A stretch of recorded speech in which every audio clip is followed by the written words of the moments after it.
Welcome to the Freedom School, an opportunity to learn about history-bending campaigns and initiatives from across the globe.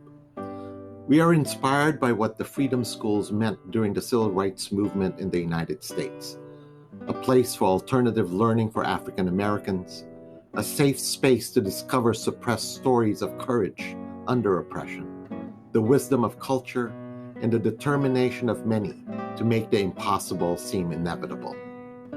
This Freedom School is part of Spadework, a program that seeks to nurture and develop a new generation of organizers committed to those same principles. Learning about the historical context of these important campaigns and movement initiatives allows us to reflect more deeply about our own current challenges. Inquiring and learning is part of the organizer's Spadework. Organizers are inspired by the people we meet and the stories we share with each other. We also know that this journey never ends, and along the way we find joy and satisfaction in practicing the proven organizing adage. Listen with an open heart to the lessons others have learned and apply what you think makes sense. Then reflect, rinse, repeat. If you are inspired by what you hear, or if you want to support the development of a new generation of organizers through Spadework, then consider making a small contribution to keep this going. Go to www.spadework.school/donate right now, or simply click on the link on the chat screen. Enjoy your time together. Adelante.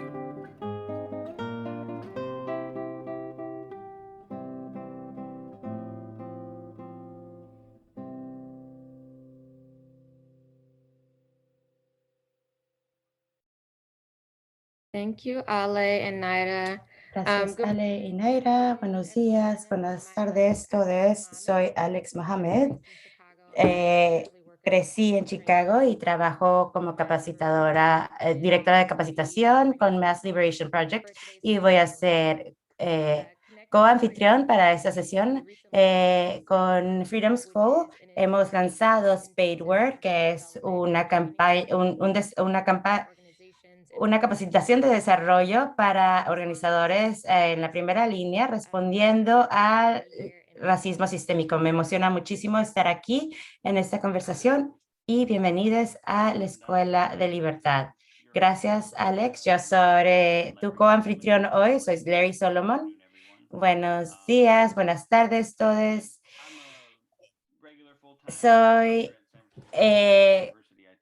instructor de tiempo completo en San Francisco, la Universidad de San Francisco Estatal, y quiero enfatizar que la parte que soy,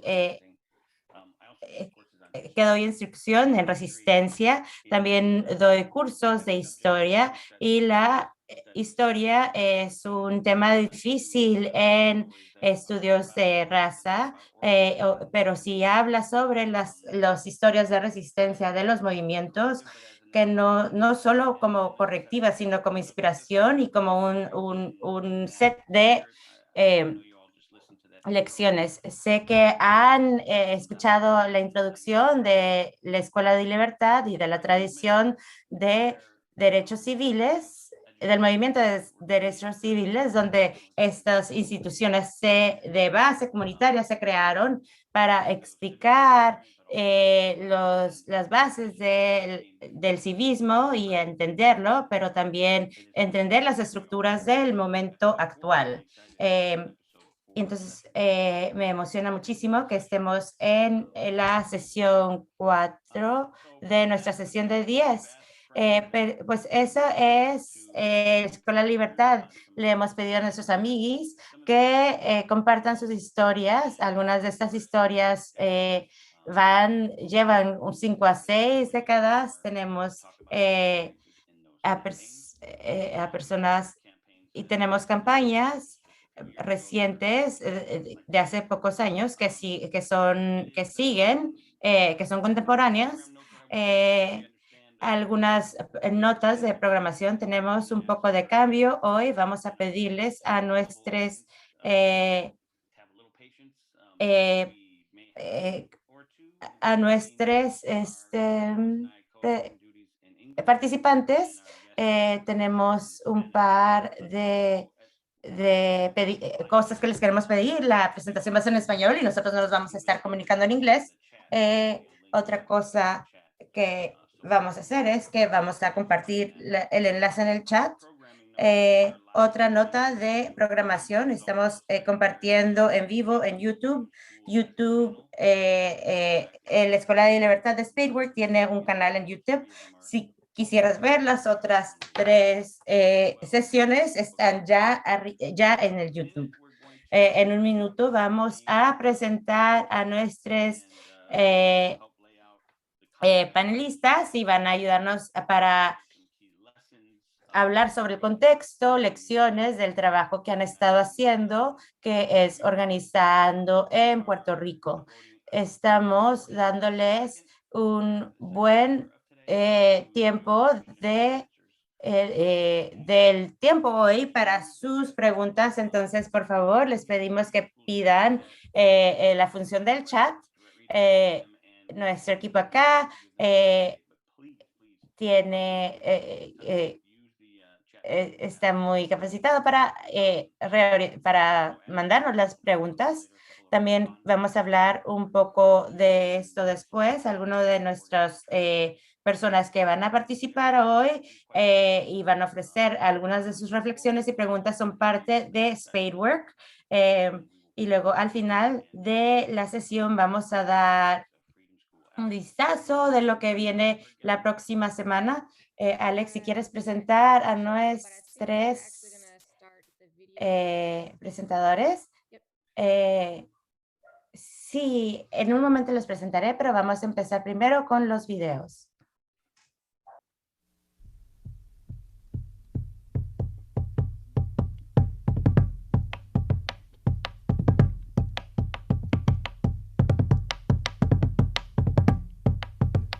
Me considero una persona de campo, más de tierra adentro que de ciudad, y eso pues marca también cómo yo me siento con lo que hago y eso.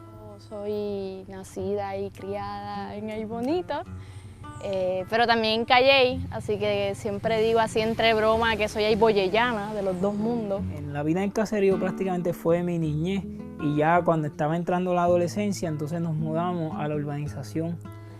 Sí, yo me crié en el barrio El Mango de Junco. Luego pues me traslado a donde viven mis papás ahora, que es el barrio Lirio, de Juncos también, pero actualmente vivo en Cupey. Soy de Sidra, Puerto Rico, nací en Cagua, estudié toda mi vida en Calley.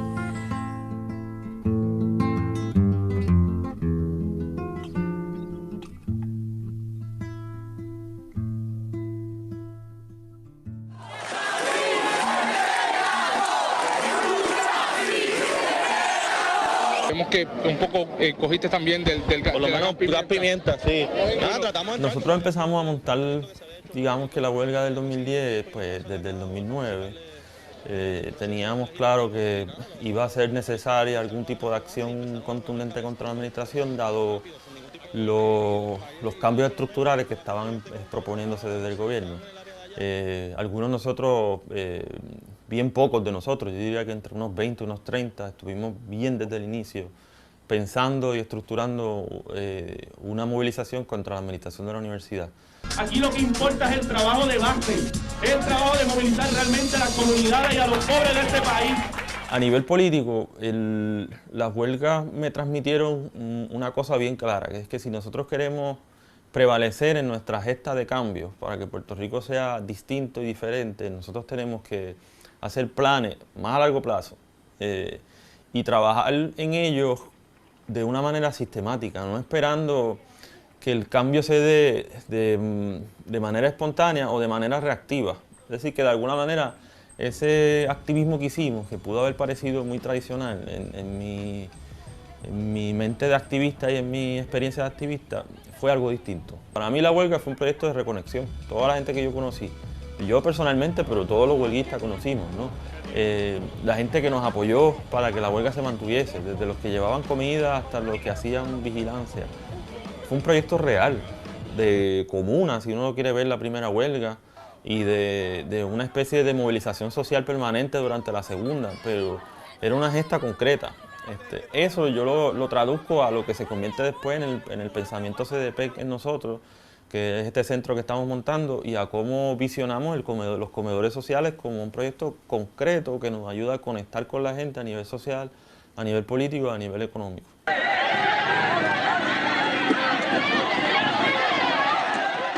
Entonces nos enfrentamos a un escenario nuevo, pues del cual aprendimos muchísimo, ¿verdad? De acciones directas, de desobediencia civil, también de cómo funciona el Estado y de cómo funciona hacerle presión al Estado. La presión política que nosotros ejercimos durante la huelga sí generó una promesa de campaña del nuevo gobierno y la cuota se echó hacia atrás, después en el 2013. Si no creyera en la locura de la garganta del sinsonte, si no creyera que en el monte se esconde el trino y la pavura, si no creyera en la balanza, en la razón del equilibrio, si no creyera en el delirio, si no creyera en la esperanza. Explotaba un tema en el país, la ley 7, la ley, ¿verdad? Lo que pasaba en ese entonces, y pues íbamos corriendo a esa actividad y organizábamos para esa actividad. Pero se empezó a repensar qué tipo de trabajo político uno pues, puede hacer para hacer un cambio trascendental a largo plazo, ¿no? A nosotros se nos ocurre crear el CDP, el Centro para el Desarrollo Político, Educativo y Cultural, como en el 2011, en una discusiones que teníamos en la Organización Socialista Internacional, en la OSI. Ya algunos de los proyectos dentro del centro ya eran proyectos que Giovanni y yo habíamos pensado cuando todavía existía la OSI, en una propuesta que le habíamos hecho a la OSI como de reorganización, un poquito inspirado, ¿verdad? La famosa pregunta de Lenin, ¿qué hacer? 2011 es como el final de la huelga, que tuvo un impacto grande, como decía ahorita, en cómo veíamos la política y cómo empezamos a pensarla, ¿no? Y CDPEC fue esa propuesta de transición, de pensar, no queremos ya, esa es un poco la idea, construir una organización política en el sentido como lo veíamos hasta entonces, ¿no? Donde pues, la intención es hacer núcleos por todo el país, repartir un periódico, reclutar militantes, formarlos en el marxismo, etc. Nosotros empezamos a idear la manera de montar una estructura política que construyera una realidad, decíamos, ¿verdad? Que hiciera algo más concreto, era un poco la propuesta. Pues Giovanni deja su trabajo y comienza a montar mesas de comida. Y cocinar es una de las cosas que siempre ha marcado, o sea, cocinar, el hambre, la comida, todo lo que está relacionado a esa reproducción de la vida, pues sí, siempre ha sido algo importante en mi existencia. Y yo empecé a cocinar como una manera de tratar de montar algo. Realmente yo reconozco que yo lo que tenía era mucho instinto y no sabía bien para dónde iba lo que estaba haciendo, ¿no? Pues el activismo es demasiado precario, uno necesita tener, ¿verdad? Un empleo para dedicarse a esto full time y que es imposible tú salir de una jornada laboral de 8 horas y luego hacer trabajo político, sino que el trabajo político pues debe ser tu empleo. Había una mesa de comida, que la gente podía dar lo que podía, y que eso iba a ser algo de sanación, o sea, que yo tenía claro que eso iba a ser parte de rehacerme como persona para ser más feliz o estar en bienestar o como sea, y que, pues, que eso va a ser algo político. Y entonces pues nosotras montamos las mesitas de jugo como una manera de nosotras pues también tener cómo sostenernos económicamente sin entrar en una dinámica explotadora. Y de ahí nos juntamos con Giovanni. Como en septiembre del 2013, pues decidimos, pues como quien dice, hacer los comedores sociales, ¿no? Decidimos apodar el nombre y desarrollar el concepto, ¿no? del sistema de 3 aportaciones, donde la la gente puede aportar dinero, puede aportar materiales o también puede aportar con su tiempo de trabajo en un sistema que intentamos nosotros sea sustentable, ¿no? Ese es el principio, sustentable en el mejor sentido, en el sentido económico, de que las cosas se pueden cumplir con la gestión económica, pero también sustentable en retos humanos, que es que de esa producción no hay nadie súper explotado.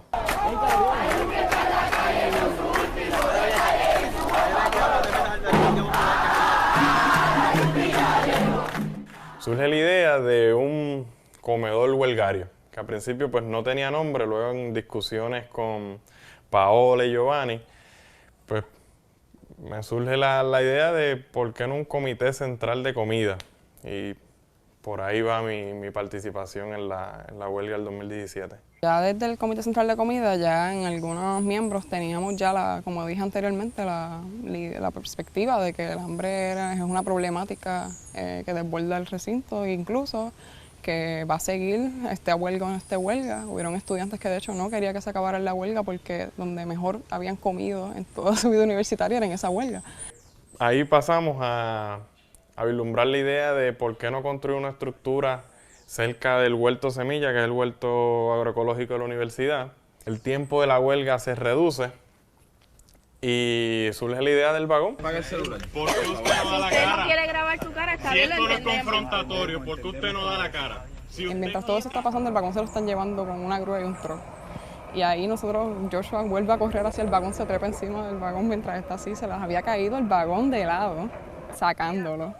Ellos trataron de volver y montarlo. Lo último que pasa es que nos esposan a todos y nos ponen en el piso.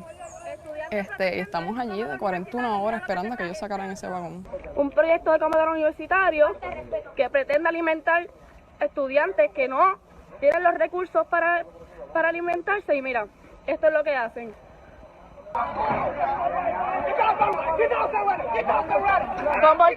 ¿Por qué quitármelo? Decidimos seguir para adelante, con o sin vagón. Comenzamos a funcionar, una vez se restablecen las clases, 2 días, martes y jueves. No obstante, una de nuestras visiones como comedor universitario era poder estar de lunes a jueves en un proyecto que lograra emplear personas y no limitarse a ofrecer almuerzos, digamos, también desayuno, a un proyecto más amplio. Dentro del comedor universitario habíamos 2 compañeros que habíamos trabajado con comedores sociales de Puerto Rico. Pues expresábamos nuestra experiencia y lo fructífero que podía ser esa fusión. Y las compañeras y compañeros del comedor universitario accedieron y se dio. Sería pues comedores sociales más comedor universitario, comedor social universitario. Hasta cierto punto deja de ser un poco comedores sociales y comedor universitario deja de ser comedor universitario para convertirse en esta tercera cosa que es como una fusión de ambas. Y ahora pues en este proceso de trabajo pues hay mucha conversación que tener sobre esa perspectiva política. Yo diría que ese es uno de los trabajos más interesantes de una fusión, que no es que tengamos intención de unirnos, sino es que en la práctica podamos funcionar todas nuestras intenciones y nuestra voluntad.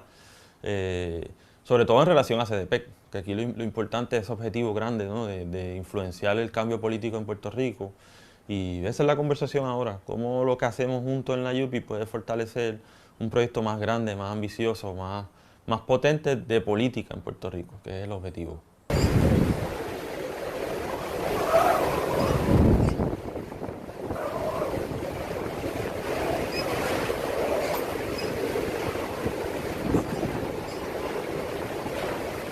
Pues el huracán María trajo una situación que muchos desconocíamos, nunca habíamos enfrentado un huracán de esa manera, y en comedores sociales se dio la discusión de cómo podíamos aportar con la estructura que teníamos y con el modelo de servicio de comida. De las primeras cosas que se me ocurrió luego de lo inminente de picar palos, ver que la familia estaba bien, era ir a donde Giovanni.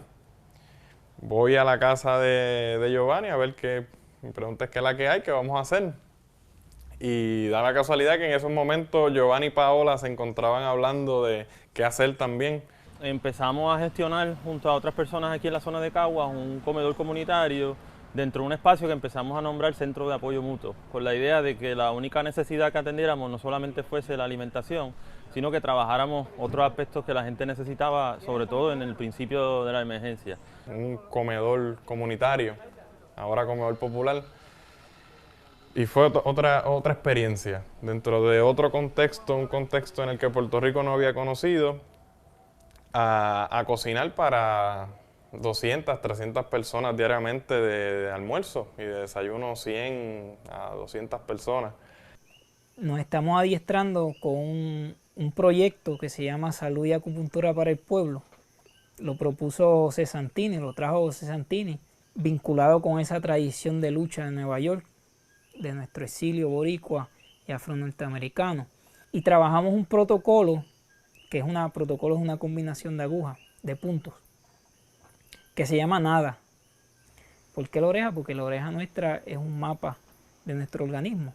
Muchas de las terminaciones nerviosas que salen de los meridianos, de los 12 meridianos que tenemos, se conectan en la oreja, en las manos y los pies. Entonces, a través del estímulo de esos puntos, pues se trabajan distintas condiciones. El gobierno nos está derrumbando y nos está abandonando nuestra suerte, y la idea es que podamos reconstruir el tejido social que se ha ido destruyendo en todos estos años, y como estamos en el primer año de austeridad, vienen 10 años de austeridad, entonces tenemos que responder desde abajo a cuidarnos entre nosotros y nosotros, porque si no tenemos salud, ¿cómo vamos a pelear por derechos? ¿Cómo vamos a defender derechos si no estamos saludables? Mire, y por un lado es bueno porque yo la paso bien con ustedes. ¿Cómo es? Que la paso bien aquí con ustedes. Ah, ¿viste? Además, es un trabajo donde hay cariño. Sí. Ese protocolo lo trajo acá Santini. Paola y yo lo experimentábamos, lo sentíamos, veíamos el efecto que tenía, y eso fue transformándonos como sujetos. Él aprovechaba en el momento que nos ponía aguja, pues nosotros y nosotras le hacíamos preguntas, indagábamos más, entonces ahí él nos hablaba más, y entonces es un momento de política. Pero la política no viene antes. O sea, no es poner la carreta delante de los bueyes, es la carreta detrás de los bueyes. Lo que le da impulso o movimiento a la carreta es la fuerza que tiene la acción de los bueyes, pues la fuerza que tiene la acción política, que es bregar con la salud de la gente. Eso abre la compuerta a cualquier persona a politizarse. María adelantó 10 años de una operación que en tiempos normales eso era lo que hubiese tomado construir, quizá. Y pues ahí se pone en forma lo que es los comedores populares, un centro, lo que podría ser un centro social allí en Cagua, ahora en la calle Vizcarrondo. Es que algo que vamos a empezar a hacer ahora es con un chef, pues trabajar la nutrición más aún dentro del camp con la comida, pero también en las clínicas de acupuntura dar talleres de nutrición para hablar sobre enfermedades específicas que vemos más en las clínicas, como hipertensión, diabetes, para así pues desarrollar unos métodos alimenticios que ayuden a revertir esas enfermedades. Desde abajo, que es un proyecto de comunicación alternativa, digamos, que debe coger forma próximamente. Los huertos caseros, que son pues proyectos que nacen según conversaciones con compañeros como Giovanni y Roberto, con un proceso de sanación. Rompinsularismo, que es la iniciativa que compañeros y compañeras que pertenecen a CDP viajan a convenciones o a tener otras experiencias en otros países como Brasil o Chicago, etc. Salud en comunidad, que ahora mismo pues el énfasis es la auriculoterapia. Se está dando los martes en el CAMP, en el Centro de Apoyo Mutuo de Caguas Pueblo, y en Las Carolinas también, en Caguas. Otra iniciativa es el radiomóvil. El radiomóvil es No es otra cosa que lo que han hecho por años en los pueblos y en los barrios, coger un autoparlante, ponerlo encima de la capota de un carro e irse por ahí a dar diferentes anuncios o invitar a diferentes cosas. Y el nuevo Hacho, que digamos que es la idea que menos se ha trabajado, pero que debe coger forma ahora con este nuevo espacio rescatado en Cagua, que es la idea de una editorial y una biblioteca, que sea un proyecto de educación popular. Así que trabajamos la alimentación, tratamos de dar apoyo en distintas situaciones, localizar suministros para personas, ayudar en temas de vivienda y temas de salud. Así que un poco CDPEC se ha ido transformando en los últimos meses en una organización más grande, más compleja, que está detrás de este centro de apoyo mutuo aquí en Caguas Pueblo y también de un centro de apoyo mutuo en Las Carolinas en Caguas. Entonces, esa gente prácticamente lo que ha hecho el neoliberalismo ha destruido ese tejido social. Entonces, uno de los nortes del CDPEC es reconstruir ese tejido social con proyectos que atiendan las necesidades básicas e inmediatas, en algunos casos, de seres humanos. Así que CDPEC es, digamos, una intención, ¿verdad? Una intención política, una estructura que ambiciona a ser propulsora de proyectos de cambio muy diversos algunos de los otros, pero todos en una perspectiva de transformación política, de sanación y de autodeterminación en Puerto Rico. Si no creyera en lo más duro, si no creyera en el deseo, si no creyera en lo que creo, si no creyera en algo puro, si no creyera en cada herida, si no creyera en la que ronde, si no creyera en lo que esconde, hacerse hermano de la vida, si no creyera en quien me escucha, si no creyera en lo que duele, si no creyera en lo que quede, si no creyera en lo que lucha, y qué cosa fuera la masa sin cantera, un amasijo hecho de cuerdas y tendones, un revoltijo de carne con madera, un instrumento sin mejores resplandores, que lucecitas montadas para escena, qué cosa fuera corazón, qué cosa fuera la masa sin cantera, un testaferro del traidor de los aplausos, un servidor de pasado en copa nueva, qué cosa fuera corazón, qué cosa fuera la masa sin cantera, un eternizador de dioses del ocaso, júbilo hervido con trapo y lentejuela, qué cosa fuera corazón, qué cosa fuera la masa sin cantera. Awesome. Before we jump into our conversation with our guest speakers today, just a reminder for those who may have joined after our introduction to select your preferred language, because this session will be bilingual. Un recordatorio de seleccionar su idioma porque esta sesión será bilingüe. Y antes quiero darle bienvenida y presentar a nuestros oradores hoy. Primero tenemos a Paola Caira, que es activista y fundadora de Camaradas Socialistas de Puerto Rico, nativa de Bonita Cayellana, y ella participó en la segunda parte de la huelga del 2010 y luego organizó con la Organización Internacional Socialista. Trabaja como coordinadora del espacio de salud y bienestar, donde realizan acupuntura para aliviar el estrés y depresión. Ella se inspira por el movimiento de Black Panthers y del movimiento de los Young Lords de los 60s. También a Maricel Gutiérrez, que es activista y organizadora con Camaradas Socialistas de Puerto Rico. Nació y se crió en Río Padrillas, Puerto Rico, y acudió a la universidad en Puerto Rico, Mayagüez, donde tuvo la oportunidad de ser radicalizada al participar de modo activo en la huelga del 2010. Ella estableció su educación política al establecer la Organización Internacional Socialista y luego desarrolló las jornadas de Acabanra.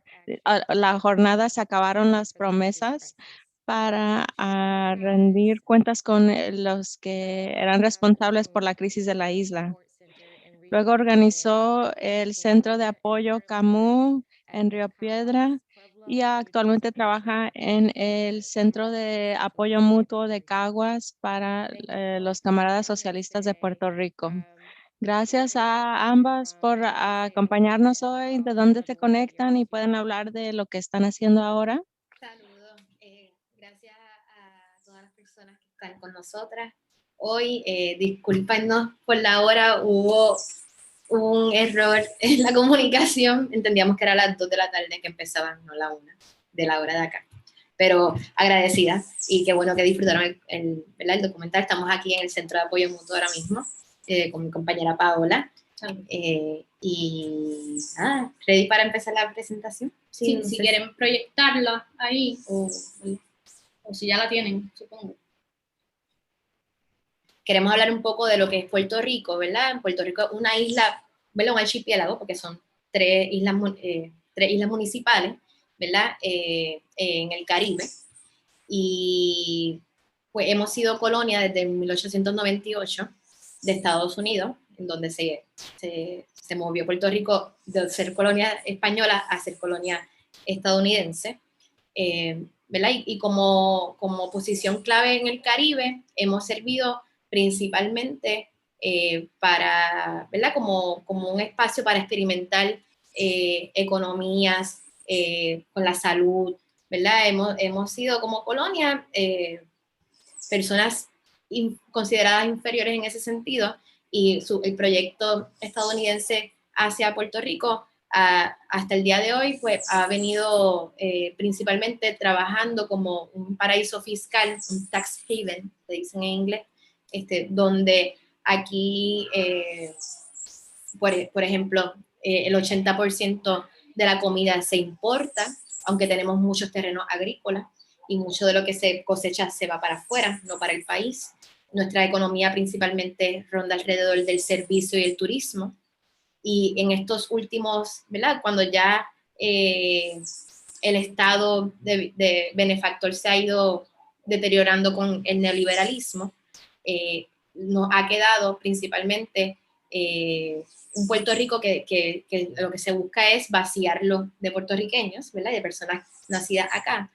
Y se ha buscado que entren al país estadounidenses o personas extranjeras a hacer negocios multimillonarios con unas leyes de incentivos extraordinarias. La ley 2022 es como se conoce las leyes de los multimillonarios, que no pagan nada por vivir en el país, no tienen casi que cumplir con ningún requisito, mientras que al país se le está, ¿verdad? La gente al pueblo de Puerto Rico se le está achacando una deuda pública, que es la que paga esos incentivos, y a la gente pues le han quitado derechos, han privatizado todos los servicios. Recién, ¿verdad? Se impone esta Junta de Control Fiscal, porque esa misma deuda con el gobierno colonial, que lo que administra es lo que ellos deciden, esa deuda ha llegado a niveles tan exorbitantes que traen una Junta de Control Fiscal que es otro gobierno más pequeño, asignado por el Congreso de los Estados Unidos, para que manejen el presupuesto del país, que al fin y al cabo lo que hace es decidir por cómo se va a manejar el dinero de las entidades públicas. Y pues nos han endeudado el resto de la vida por muchos años utilizando leyes desde allá. Así que un poco, ¿verdad? Para dejar claro eso, Puerto Rico, al ser colonia, no tiene manera de controlar las decisiones de lo que sucede aquí, ¿verdad? Y el gobierno que existe es dirigido por el Congreso y por los planes que tenga Estados Unidos. Un dato bien importante para nosotras, ¿verdad?, que trabajamos en comedores sociales, es que el índice de pobreza en Puerto Rico sobrepasa el 50% y 33% o más, ¿verdad? Que eso fue un poco antes del huracán María, posiblemente mucho más. Sufre de inseguridad alimentaria, cosa que ¿verdad? Nos motiva inicialmente a comenzar. Podemos pasar, disculpen, podemos pasar para la próxima slide. Gracias. Eso es lo que estaba hablando ahora. Podemos darle al próximo. El próximo. Exactamente, gracias. Pues lo que nos trae, ¿verdad?, la conversación que tenemos hoy sobre el apoyo mutuo es que en los pasados 4-5 años, ¿verdad?, en el 2016 comienza la Junta de Control Fiscal y por ahí para abajo, ¿verdad?, como pueden ver, hemos sido, hemos tenido que manejarnos dentro de muchas emergencias climáticas y por ende políticas, ¿verdad? Comenzamos el 2017 con el huracán María y ese ejercicio principalmente de lo que vivió María, que fue un espacio, un evento climático que vivió todo el mundo, una experiencia compartida, que es lo que queremos señalar. La gente vio las respuestas de ese estado negligente, ese estado que abandonó a las personas, que no se movilizó, no hizo ninguna logística cuando tenían la posibilidad, que trajeron militares y no se movilizaron. Pues esa gente vivió en carne propia lo que fue el abandono de ese estado. Así que después de ese huracán para acá, podemos ver, por ejemplo, el evento de Ricky Renuncia, ¿verdad?, que es un evento donde sacamos al gobernador porque él estuvo tan impregnado ese abandono que cuando leyeron que él estaba burlándose. Pueden escoger el idioma español. Disculpen. Ok. La interpretación. ¿Dónde sería? Acá. Pues ese evento, ahora sí se escucha bien. ¿Se está escuchando? Yes. Sí. Perfecto. Disculpen, gracias.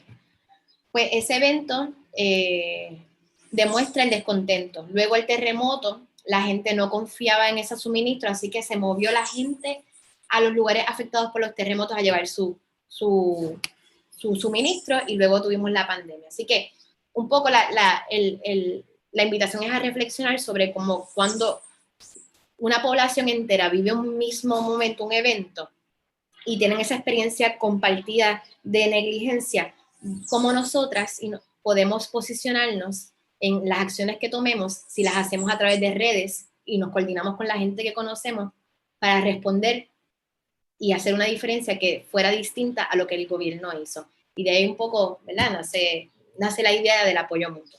Sí. No sé si por lo que pasó aquí técnico se perdieron un poco de lo que se estaba hablando antes, pero básicamente remitirse el segundo slide, que habla sobre el contexto de Puerto Rico. Dos cosas fundamentales que ella mencionó es una, que en Puerto Rico hay lo que se le llama una junta de control fiscal, que son quienes deciden sobre las finanzas del gobierno de Puerto Rico, y por lo tanto también eso afecta la política pública que se trabaja para la gente, ¿verdad? Termina siendo algo para otros. Y lo segundo es la vulnerabilidad que nos pone aquí en Puerto Rico el tema de que la inseguridad alimentaria es súper grande, el 80% viene de afuera, así que eso hace que sea un paraíso fiscal para ellos porque nos explotan más, y por lo tanto pues nos ponen una vulnerabilidad, y es un poco también desde ahí que nosotros partimos al trabajar el tema del hambre como una necesidad fuerte en Puerto Rico, que también es una oportunidad para organizar a personas para adelantar esa vida digna, ¿verdad? Así que vamos a continuar la presentación. Puedes pasar el próximo slide. Vamos a ir directo al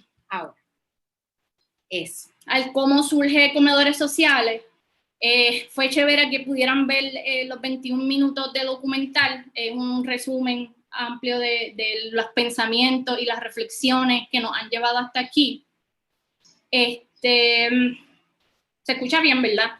Que me genera dudas cuando me vaya. Ok. Vamos a ir directo al próximo slide. Próximo slide. Nada, un poco el contexto de donde partimos. Somos un grupo de jóvenes. La mayoría hemos tenido experiencias con la huelga del 2010. La última huelga fue en el 2017, pero la huelga del 2010 fue donde estudiantil, ¿verdad? De la Universidad de Puerto Rico, la universidad pública.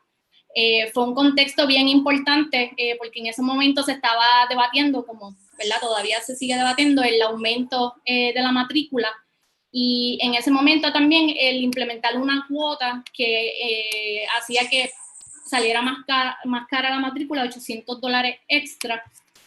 Así que eso generó, ¿verdad?, un contexto de lucha a nivel de los 11 recintos que hay ahora mismo de la Universidad de Puerto Rico aquí, ¿verdad? Y entonces esa experiencia pues nos movió a muchos de nosotros a organizarnos políticamente. En ese momento pues nos organizamos en la Organización Socialista Internacional, que es desde donde surge las reflexiones de cómo, más allá del discurso político, cómo en realidad le presentábamos alternativas a la gente que promovieran la esperanza, que promovieran espacios también para organizarse y adelantar esa vida digna. Así que nos ha marcado, siempre lo decimos, la intensificación de la crisis, ¿verdad? Somos una generación en el que nos hemos encontrado con la escasez profunda, la batalla profunda por nuestros derechos civiles y libertad, ¿verdad? Y libertades. Así que pues, son jóvenes que tenemos mucha energía y una necesidad profunda, ¿verdad?, del cambio social. Vamos al otro slide. Slide. Yo, si fuera a resumir esas reflexiones fundacionales de comedores sociales de Puerto Rico, lo haría en tres maneras. La primera es cómo lograr organizar a más personas de abajo, ¿verdad?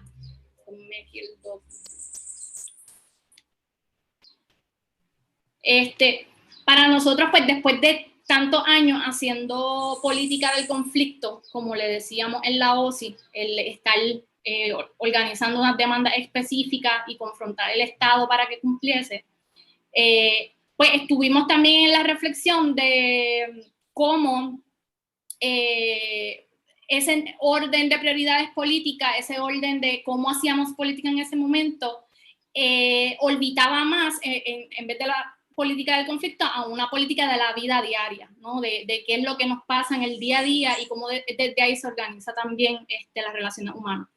Así que, siendo otra manera de conectar con la gente, nos organizábamos para resolver los problemas del diario, lo que nos aqueja, en este caso el hambre. Así que para nosotros ese principio de lograr organizar más personas de abajo era escuchar más también. Y escuchar más significaba ir pues trabajando de acuerdo a esas necesidades que se presentaban en la gente, qué es lo que mueve a la gente. Así que cómo las luchas, la parte de las preguntas era cómo las luchas son cada vez más populares y no son solamente sindicatos, gremios que de por sí se organizan desde el trabajo, sino cómo organizamos más gente de abajo, cómo llegar a esas poblaciones no convencidas, ¿verdad? Que no ven esos espacios, otros espacios políticos como una posibilidad, porque el día a día consume. Así que comedores sociales y cómo ha surgido orgánicamente ha sido ese poder conectar a través del tema de la alimentación, el tema del inacceso, el cuestionar el hambre, ¿verdad?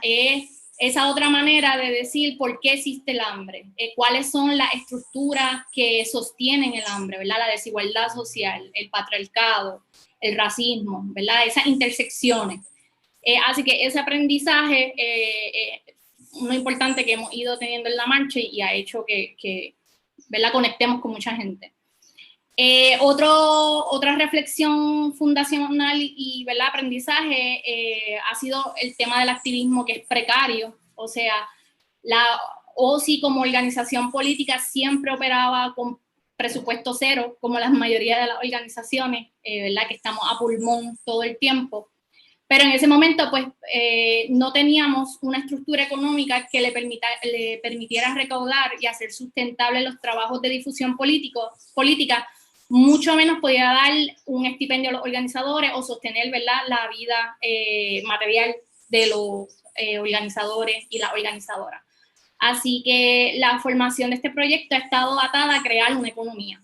Y a la vez buscando defender nuestra independencia como organización, ¿verdad? Que eso es un temita que se cogen con pinzas, ¿no? El funding, el estar haciendo propuestas y cuánto o no se meten otro ente, otra agencia en la agenda de la organización. Así que las reflexiones en este periodo también giraron en torno a la revisión emocional, ¿verdad? A buscar más herramientas para nuestro crecimiento humano y espiritual. O sea, es preguntarnos cuál es nuestro propósito de vida, cómo lo que hago me ayuda a sanar dentro de una colonia de dolor y saqueo, cuál es mi rol, cuál es nuestro rol y cómo desarrollamos nuestros poderes en el proceso, ¿verdad? Esa parte del desde adentro hizo que también Comedores naciera. Y la tercera es aportar a la reconstrucción del tejido social. Lo escucharon fuertemente de Quique en el documental. Para nosotros, nuestra existencia se traduce en cómo aportamos en la construcción de un movimiento social que adelante la vida digna de la gente de abajo. Un movimiento nacional que sostenga proyectos, gente organizada, que le demuestren a la población que el cambio sí es posible, que la independencia sobre todo sí es posible, ¿verdad? Que eso es un issue bien grande aquí y tratado también a que no hay autonomía, ¿verdad? Alimenticia. Así que este movimiento que necesitamos para poner en marcha un proyecto de liberación aprenderá a combinar la lucha política contra el Estado y la construcción a largo plazo de alternativas concretas, ¿verdad? Esos proyectos agroecológicos que ahora mismo están emanando con fuerza, por ejemplo, son un eslabón importante en ese movimiento emergente que necesitamos. Ahora Así podemos darle a la próxima slide. Estos son, ¿verdad?, parte de nuestras referencias históricas que siempre queremos mencionarlo porque no estamos inventando la rueda, sino estamos ¿verdad?, alimentados y nutridos por una historia política importante y unas experiencias también políticas importantes, así que queríamos mencionar a los Black Panthers y Young Lords, que pues también han sido importantes en nuestra historia. Puedes pasar al próximo slide.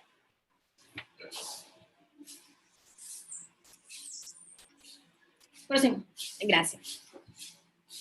Y eso, resumen, ¿cómo respondimos? Montar una organización que facilite el trabajo social y político, potenciando la organización de la gente abajo mediante proyectos para la transformación social. Pasa al próximo.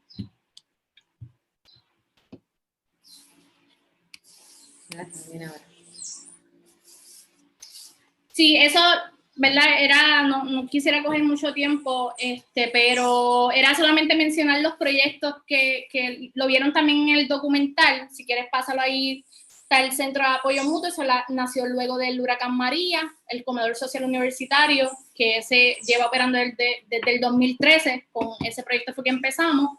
Y Cocina Rebelde, que es una cafetería que tenemos en Río Piedra, como una manera de sustentar la parte social del proyecto y ¿verdad? Generar esa economía. Puedes pasar al próximo. Exacto. Entonces, aquí lo que queremos un poco resaltar es que, ¿verdad?, frente a la crisis, la estrategia sigue siendo el acceso a la alimentación saludable y digna, ¿verdad? Pero las tácticas van a cambiar dependiendo de las crisis, ¿verdad? Y de nuestros proyectos. Y un poco aprender a movernos sin atarnos necesariamente a los proyectos que hacemos, porque a veces hay que cambiarlos para adaptarnos a las necesidades, ¿verdad? Un poco viendo acá, comenzamos con los comedores sociales, que lo pueden ver arriba, luego da el huracán, y cómo el comedor social, que fue un ejemplo a pequeña escala, lo podemos hacer a mayor escala. El Centro de Apoyo Mutuo. El Centro de Apoyo Mutuo fue el ejemplo, la referencia más importante en el 2017, porque ese centro, que estamos aquí ahora mismo, vino gente de otras partes de la isla y de otros municipios cercanos a mirar lo que estaba pasando acá, porque estábamos atendiendo las necesidades, y intencionaron esos centros en sus espacios propios, en sus localidades que eran autónomas, aunque teníamos una red que nos apoyábamos. ¿Verdad? Seguimos para abajo, vemos las compras solidarias. Las compras solidarias fue la traducción de la comida caliente que preparábamos, pero en tiempo de pandemia. No podemos arriesgarnos en fila, no podíamos atender a mucha gente por la aglomeración, así que intencionamos que vamos a preparar la comida en bolsas y entregarla a la población, ¿verdad?, cercana, local, alrededor del Centro de Apoyo Mutuo. Y si no podíamos llegar a los otros pueblos, pedíamos a la gente que se voluntarizara y se encargara de su calle, de su comunidad, de su grupo, y venían al Centro de Apoyo Mutuo a buscar recursos, y allá se encargaban ellos de su logística. Así que esa idea de descentralizar, de poder estar en posición de dar recursos, es bien importante porque aceleramos. La Caravana por la Vida, que era un video que queríamos mostrarles, pero no sé si tenemos tiempo. La Caravana por la Vida fue en la misma necesidad. ¿Cuál era la necesidad importante? Denunciar el abandono durante el COVID de la gente, que estábamos todos apartados en nuestras casas, no podíamos hacer algo, así que decidimos una protesta en caravana por los lugares, los centros gubernamentales que se estaban tardando mucho en entregar las ayudas o en aprobar otros servicios. Hicimos una caravana que se dio tan grande que la policía arrestó a uno de nuestros miembros fundadores en el mismo medio de la caravana, y la caravana continúa, ¿verdad? La táctica cambia, pero seguimos con el mismo chip, ¿verdad? Con la misma idea. Y finalmente, la cooperativa de alimentos es la evolución de las compras solidarias, pero a largo plazo. Es una forma de que el proyecto de acceso a comida se mantenga en un lugar fijo, buscando alimentos a más bajo costo, haciendo más accesible por más tiempo a la gente esas compras solidarias. Un poco que frente a la crisis, pues tenemos que ser creativos y estar dispuestos a mover y a cambiar los proyectos si hacen falta, pero mientras tengamos la misma estrategia de frente. Podemos darle el próximo. Próximo slide, por favor. ¿Verdad? Aquí el apoyo mutuo, de repente, ¿verdad? En Puerto Rico tenemos y yo creo que en otros pueblos también de otros países, solo el pueblo salva al pueblo, pues se volvió algo nacional, ¿verdad? Como de un ejemplo bien localizado, bien específico, que atendía unas necesidades, al ser la alternativa que sí funcionó cuando el Estado no estuvo, es que se vuelve algo nacional, ¿verdad? Y entonces los activistas, todas las personas activistas con voluntad de trabajar en la calle, decidieron tener el mismo tema. En este caso, las necesidades de alimentos y de suministro, los tuvieron todos en su mismo plan de trabajo. Así que imagínense todos los activistas trabajando en un espacio particular, el mismo tema. Pues se volvió algo nacional, ¿verdad? Y ese es el momento en que nosotros podemos definir que se está dando el movimiento de apoyo mutuo. Está empezando un movimiento emergente que tiene que ver con la sobrevivencia debido a un Estado que ¿verdad? Que nos abandona y que no tenemos ningún tipo de injerencia en cambiarlo en este momento.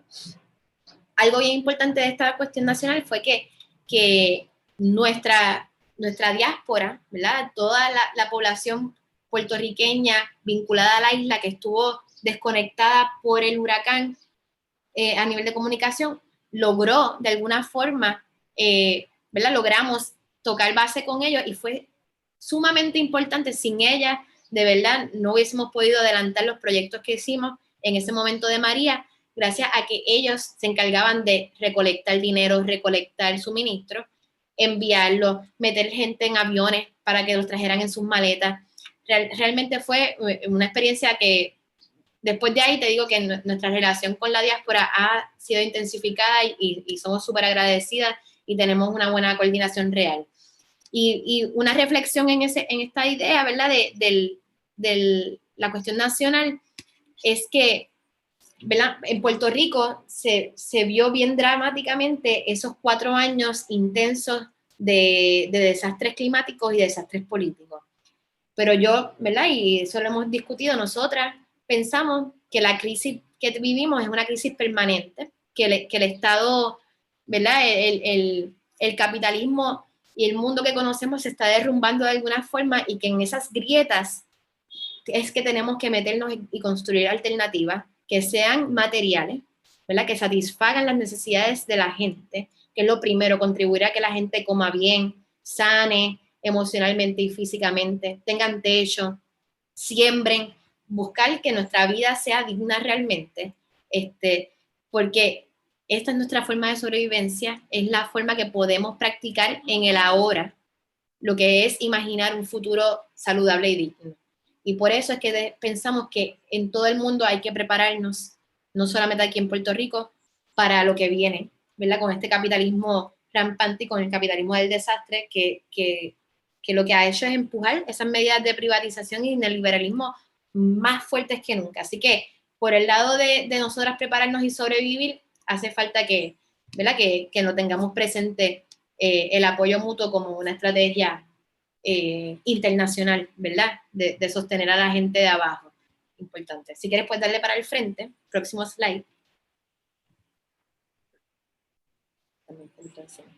Estos son algunos ejemplos de otros centros de apoyo mutuo que se modelaron gracias a que se dio este primer ejemplo de acá, y hicieron autónomamente según sus necesidades en otras partes de la isla. Algunas trabajaron comida y suministros, la energía solar, podemos ver gente que perdió sus casas y ocuparon escuelas para tener una casa alternativa, ¿verdad? A un techo seguro.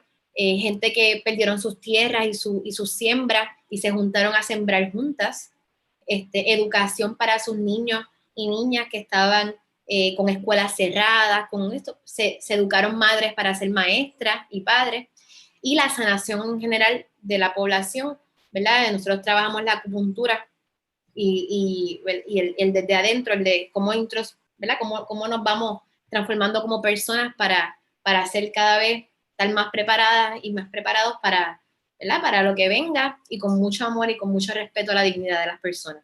Si quieres darle el próximo slide. Estas son otras alternativas más recientes después del COVID, ¿verdad? Algunas fincas que trabajan en su comunidad, al servicio de la comunidad. Apoyo Mutuo Campesino es un ejemplo de agricultores que están formando un proyecto económico, pero a la vez con lo que regeneran, crean canastas de alimentos para su zona, así que trabajan el apoyo mutuo adentro. Alacenas feministas, se montaron varias, son alacenas que son, en la pared se monta comida no perecedera y la gente trae lo que puede, coge lo que necesite, y se han montado alrededor de la isla debido al COVID para evitar también la aglomeración grande. Podemos seguir, próximo slide. Sí, ya para ir concluyendo y luego pasar a la otra parte, pues, voy a mencionar las 5 lecciones más apremiantes del apoyo mutuo desde nuestra experiencia, ¿verdad? Y que hemos ido observando, obviamente está en construcción, en ese aprendizaje que se va dando, ¿verdad? En el día a día. Sí, la primera es organizar desde la necesidad. Básicamente, lo han escuchado, cómo resuenan las dos mucho. Ahí tiene que ver el escuchar, que como política necesaria, la experiencia que las personas tienen al organizarse para resolver el hambre, en este caso les forma, le hace, ¿verdad? Ser parte de un movimiento, ser activistas, creer en el cambio, pero sobre todo pues, ir aprendiendo en el hacer, ir juntos cuestionándonos en el hacer. La segunda es, el trabajo es erradicar el problema, no aliviarlo. Ahí un poco nosotros nos mantenemos observando eso mucho, ¿verdad? Que no caigamos en esa trampa del asistencialismo, históricamente en Puerto Rico bien implementado para mantener la colonia. Así que tratamos de trabajar mucho en que esto no es un proyecto de caridad, de solidaridad, y buscamos integrar siempre a las personas, ¿verdad? En el proceso del hacer y en el proceso de organizarse y etcétera, ¿verdad? Así, y además de que parte del proceso organizativo también es cuestionarnos cuáles son esas estructuras sistémicas que perpetúan el hambre, perpetúan la desigualdad, ¿verdad? Y por qué. Esa es parte de nuestro proceso juntos. Lo más importante, ¿verdad? La tercera clave, lo más importante es la gente, o sea, el trabajo de activista, además de ¿verdad? La sobrevivencia juntos, el apoyarnos, es organizarnos como, ¿verdad? Como organizadores, el trabajo organizar, integrar a las personas, conectar a la gente, organizar para luchar. Y la cuarta clave es crear un sistema que sostenga los trabajos, ¿verdad? El tema de la sustentabilidad, el tema de que en nuestro caso lo trabajamos como un sistema de aportaciones en el comedor, pero también la sustentabilidad emocional, espiritual, la parte del crecer juntos en esto, ¿verdad? Y estar bien con uno y encontrar su propósito, es un tema bien importante.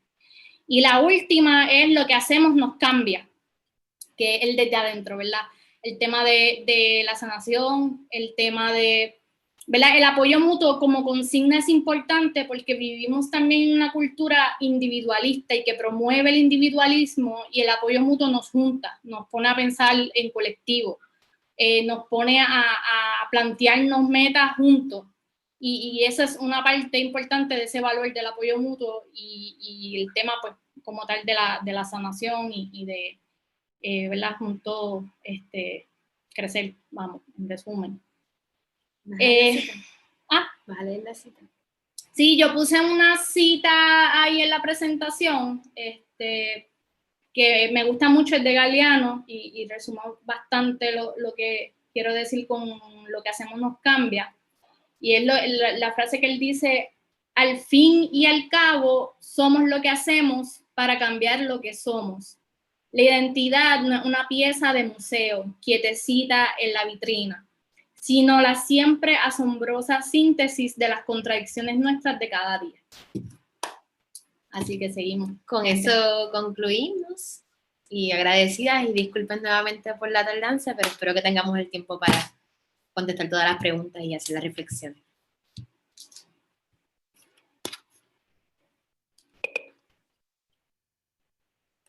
Well, let me just say to Paola and Maricel, that was beautiful. That was Déjeme so... decirle a Paula y Maricel que eso fue bello y tan informativo, y sigo pensando de qué tan adecuado es este aprendizaje y todas estas lecciones, hasta esa cita de Galeano. En lo personal, yo soy profesor aquí en un recinto y trabajo con varios estudiantes recientemente radicalizados, y frecuentemente trabajo con alumnos que están queriendo como trasladar sus valores políticos a la acción, y los conecto con muchos proyectos de organización comunitaria. Y entonces quiero decir que aprecio ese contexto en el que ustedes, del que nacieron sus esfuerzos. Y también una observación de cómo hablan los organizadores de esto. A veces los organizadores pueden elegir los asuntos, ¿no? Pero a veces los asuntos nos eligen a nosotros o el movimiento. Y entonces yo creo que estas series de catástrofes, el análisis político que ustedes tienen con respecto al desastre de capitalismo, pues se tiene que abordar de manera diferente. O sea, no se satisfacieron al mantenerse políticamente activo, sino que me encanta que en el documental hablaron de que no es suficiente de distribuir periódicos, sino tenemos que hacer algo más concreto. Entonces, obviamente, ese punto sobre cómo el huracán María aceleró eso también fue muy adecuado. Y creo que para la mayoría de nosotros que estamos, bueno, todos a medio lidiando con la pandemia, ¿no? Hemos tenido que tener esa experiencia de hacer cambio, traslado de recursos y estrategias para involucrar a la gente. Bueno, hay tanto que podemos abordar, pero quería elevar ese punto de que el organizarse no es nada si no involucramos a la gente. O sea, la gente pudo haber como que descartado sus planes originales, pero hay que continuar a involucrar a la gente. Entonces hay algunas preguntas en el chat y les quiero pedir a ambas si pueden ampliar un poquito el contexto histórico, no solo de su campaña particular, sino de la historia que les inspiró. Y me di cuenta que en la diapositiva, la presentación, incorporaron imágenes de los Young Lords, del Black Panther Party. ¿Pueden hablar de qué lecciones aprendieron de los Black Panthers y Young Lords y cómo ellos realizaron ese labor para servir al pueblo, al igual mantener ese enfoque contra el Estado? Sí, me doy a entender.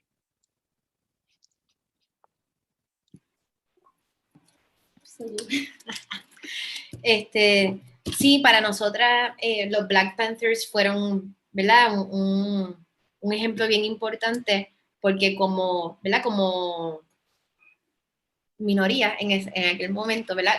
Y nosotras entendemos mucho la política que se da en Estados Unidos, por ejemplo, los puertorriqueños allá, cómo la comunidad se ve mucho más fuerte que cuando vivimos aquí en la isla.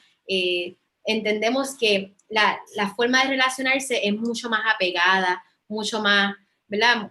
Yo creo que el apoyo mutuo de por sí se da dentro de esas comunidades mucho más que lo que estaba sucediendo acá. Así que para nosotros ver un partido de la gente organizado, pensando en su bienestar, buscando satisfacer esas necesidades y viendo que sus programas sociales fueron tan importantes que fueron cooptados por el Estado como un logro importante para que el Estado se encargara de entregar eso, pero los radicales que fue eso, que tuvieron que el Estado apropiarse para no sentir que se diferenciaban tanto de lo que hacía, de lo que estaba haciendo los Black Panthers por su gente.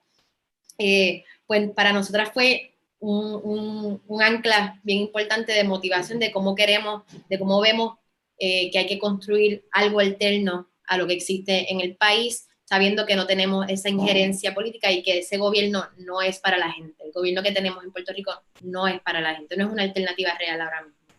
No sé si quieres añadir algo. Sí, yo creo eso fundamentalmente, que ellos también en la práctica hicieran tantas cosas diversas, ¿verdad? Por organizar, tanto desde asumir la autodefensa, ¿verdad? De sus comunidades ante un Estado en guerra, genocida, exacto. Y atreverse también a conectar a través de sus programas. Ahora mismo la auriculoterapia, la acupuntura en la oreja que nosotros hacemos, fue inspirada en esa toma que ellos hicieron del Lincoln, del hospital Lincoln, ¿es que se llama el hospital? Sí. Cómo lo ocuparon al ver que no había tampoco salud para su gente, pues nosotros vamos a aprender la acupuntura, nosotros vamos a ocupar el hospital que le pertenece a la gente y vamos a apoyar a nuestra gente de esa manera, reconociendo también que en los 60 llegó la metadona a Estados Unidos, nuevecita, y rápidamente se convirtió en el 80% de la población de comunidades negras ya tenía la metadona como una droga ilegal allí. O sea, el Estado usaba enfermar a las comunidades para desorganizarlas, ¿no? Y fue una respuesta también importante de ellos de no vamos a dejar que nuestra gente se muera, no vamos a dejar que nuestra gente la maten, vamos a organizar esa defensa también a través de la salud.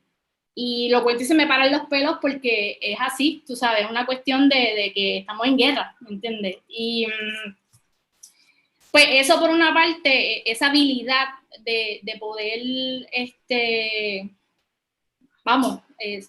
moverse y desde ahí organizar, pues fue importante. Ya sobre el contexto en el que hemos ido, ¿verdad?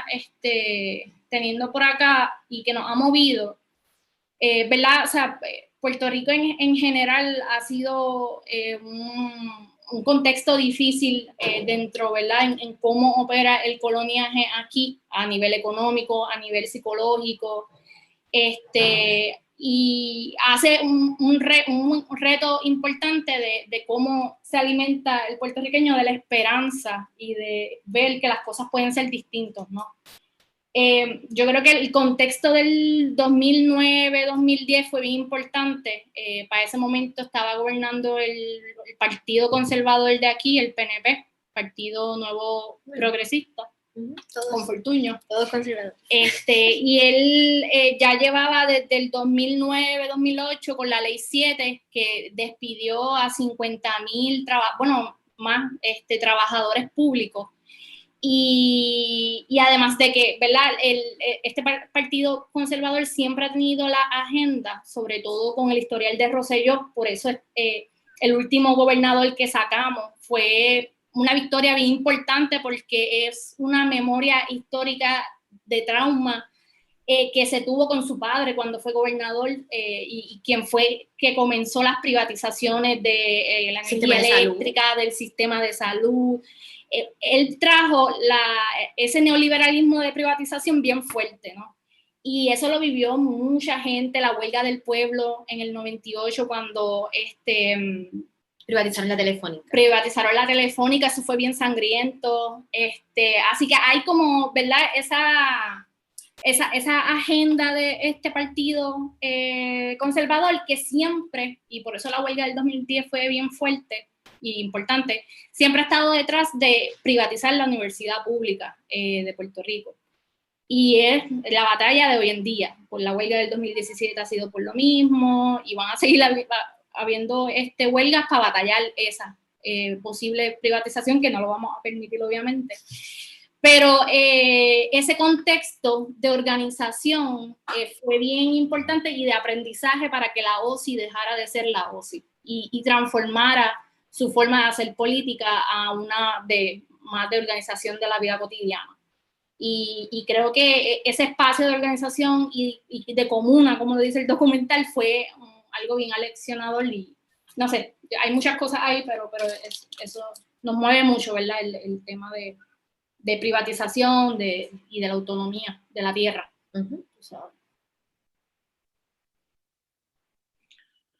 Thank you so much for such an excellent answer to a convoluted question.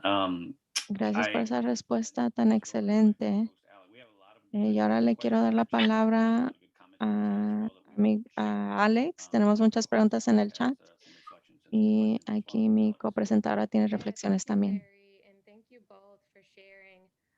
Y gracias, Lori, gracias a ambos por compartir.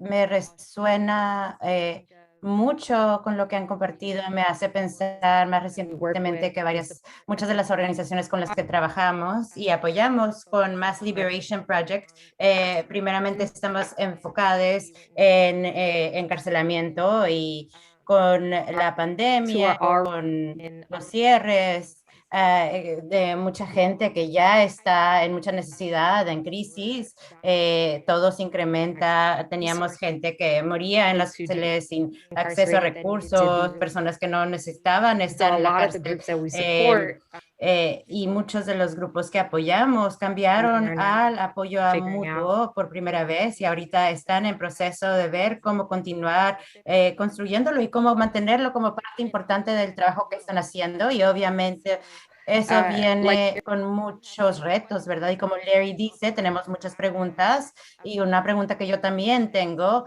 que organizing, which is he vivenciado con la charity, dificultad alrededor de organizar. Eso no se about, trata de caridad, es de solidaridad, es de organizar, ¿verdad?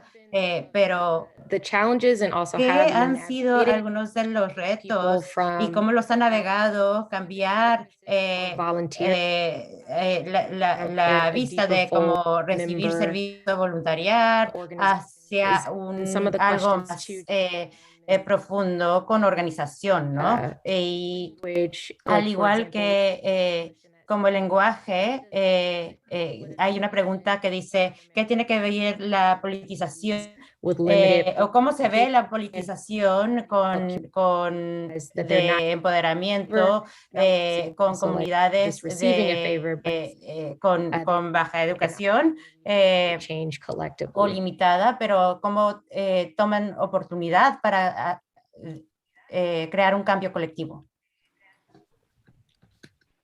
Gracias por esa pregunta, está muy buena. Pues realmente, ¿verdad? Por eso es que se da esa transformación de la organización, de lo ideológico a lo material y a las necesidades básicas, ¿verdad? Y por eso es que entramos a esa realidad que también vivimos, ¿verdad? Y por eso es importante no desconectarnos de lo que es el pueblo y la gente con la que trabajamos. Porque mientras hacemos en conjunto es que, ¿verdad? Es que se nos pega las cosas, ¿verdad? Yo pienso que la politización se da diariamente en esas relaciones que se dan del uno a uno. Nosotros mientras estábamos montando las compras solidarias teníamos millones de conversaciones, la gente se desahogaba, ¿verdad? Creamos a través del trabajo en conjunto, creamos espacios para poder hablar de otras necesidades que no son solamente materiales, ¿verdad? Y yo te diría que sí, que la gente llega como voluntaria, porque se enteraron que ese proyecto es bonito y quieren llegar, así, pero una vez desarrollan esas relaciones personales con la gente que están trabajando y una vez tienen, ¿verdad? Y en nuestro caso tuvimos el evento que todo el mundo vivió y que al final como que uno se levantaba después del huracán y decía, ¿a dónde yo tengo que ir a ayudar? ¿A dónde yo tengo que llegar a dar la mano? Ese era tu trabajo principal. No sacabas, ¿verdad? Tú no tenías trabajo formal, entre comillas. Tú no tenías preocupaciones de estudiantil o de tu académica o familiares incluso. Tú estabas ahí bregando en tu calle, estabas trabajando día a día por estar en mejor condición para el próximo.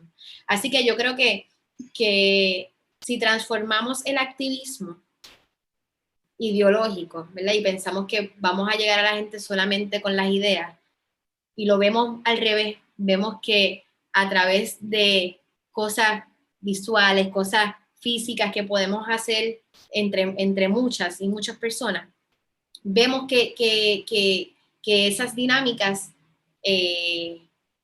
¿verdad? Que ese aprendizaje se da en otros contextos. No sé si quieres traer algo de lo que yo organizo ahí. Sí, pero sí, o sea, es un reto, definitivamente.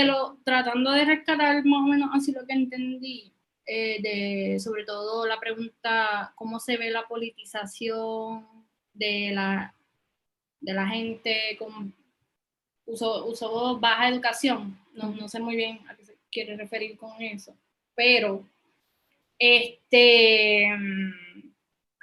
sí, yo creo que inclusive el tema del voluntariado es un tema que hemos tratado de coger con pinza en el mundo de, ¿verdad? Las organizaciones, sobre todo sin fines de lucro. Hay veces que pues se da una relación simplemente de voluntariado, una relación con la persona solamente de uso, ¿verdad? No sé si con esto me voy entendiendo, pero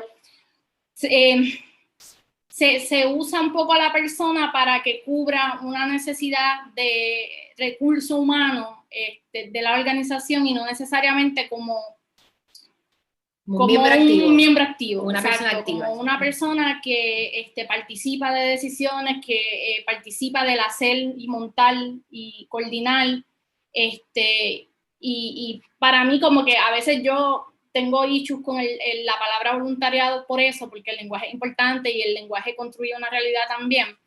Pero a veces he tratado de jugar con la palabra de cómo la gente se va identificando como activista, ¿verdad? Por la accesibilidad de la alimentación, o, ¿verdad? Para mí rescatar la palabra activista sí es importante porque aquí hay todavía una estigmatización con la gente que lucha, ¿me entiendes? Con la gente que se tira a la calle a protestar. Entonces, el mismo hecho de que la persona llegue a un punto de autoidentificarse como un activista es como un paso de politización bien importante también, ¿verdad? O sea, yo creo que todo eso va politizando. Obviamente, en el proceso de tener una relación con la persona que se integra en quehaceres o de distintas maneras, llega al espacio, sí hemos tratado de practicar un espacio de campamento, formato campamento. Eso ha funcionado, la pandemia pues nos ha atrasado un poco en eso, pero ha funcionado con los que se han integrado en la universidad a través del comedor social universitario, por ejemplo, en el que tenemos espacio en donde construimos conocimiento con lo que estamos haciendo, tú sabes, en el que tenemos que sentarnos y decir, vamos a estudiar lo que estamos haciendo, vamos, como por ejemplo las últimas reflexiones que tuvimos del campamento, era de qué economía hacíamos, ¿verdad? Un poco cuestionándonos la economía social, solidaria, o si hacemos economía popular, ¿sabes? Para construir un movimiento, para aportar un movimiento. De ese campamento salió pues que hacemos una economía feminista con perspectiva popular, sí. Tengo que buscar la definición, sorry, no quiero que esa oración la construimos juntas, así que es importante decirla como es, pero se tratan de sí promover espacios de campamento para politizar cada vez más lo que hacemos, entender la perspectiva por donde vamos, la estrategia, formarnos juntos, tú sabes. Eso es importante, como quiero, tener esos espacios como esta escuela, por ejemplo. Por ejemplo. Sí, yo quiero añadir algo rápido que me está gracioso un poco, la cuestión con los voluntarios. El apoyo mutuo se da diariamente y nosotros ni sabemos qué sucede en nuestras comunidades, usualmente de más bajos recursos. Y esa es la cuestión. A nosotros cuando trabajamos con gente que viene porque necesitaron una compra y se queda trabajando, se nos da el trabajo brutal, ¿entiendes? Se nos hace más difícil trabajar con voluntariado que viene ya desde esa idea academicista, ¿verdad? O que vienen ya con la idea teórica en la cabeza, pero cuando van a trabajar se les hace difícil relacionarse. Así que me da risa un poco porque realmente nuestro vínculo más fuerte, incluso cuando paramos de ser organización política y dedicamos a ser comedores sociales, decidimos incluso dirigir nuestro trabajo a las calles alrededor del Centro de Apoyo Mutuo más que a la universidad. Y fue algo que nos vino súper bien porque nos ha llenado de tanta gente nueva y de tanta energía y no hay que cuestionarnos mucho unas cosas para hacerlas, porque se viven diariamente, ¿entiendes? Entonces, el trabajo se da más orgánico y después de esas experiencias que podemos tener campamentos para desarrollar una teoría de lo que hacemos, porque tratamos de hacer cosas, ver qué funciona, qué no funciona, y de ahí vamos afinando. Así que es una invitación a experimentar más y a no pensarnos tanto las cosas, a responder a esas necesidades principales que vemos y después vemos cómo se dio, si funcionó, si no funcionó, pero más que tardarnos planificando, hay que accionar y ahí en esa acción es que vamos aprendiendo realmente lo que hacemos. Mira, yo sé que hay 20.000 preguntas, pero quería decir algo rápido, ¿verdad? Y me disculpan. Digo, es que lo veo acá en el chat. Pero también, o sea, hablando de los retos, algo que en el integrar personas, que puede ser retante, como quiera, porque la gente, o sea, no, sí se organizan y resuelven un issue, ¿verdad? Y eso sale rápido, pero como quiera mantenerse, continuar trabajando, formarse, eso como quiera implica un seguimiento, que no es fácil, y que yo creo que lo que yo he aprendido es que hay que tener como quiera paciencia, en cuestión de que tú vas a hacer una actividad o hacer un trabajo y van 30 personas, de esas 30 personas, una se va a quedar, pero es seguro, ¿me entiendes? Y yo creo que a veces pensamos o nos frustramos porque hicimos una actividad de 10 personas y ninguna se integró y nos causa como de, esto no está funcionando, vamos a dejar de hacerlo. O sea, hay que, ¿verdad? Esto es un trabajo de años, ¿verdad? Y va llegando gente y se activa gente cuando convocamos también, así que, no sé, quería decir eso de la cuestión de la paciencia y de que es un trabajo continuo, no tiene unos resultados de la noche a la mañana.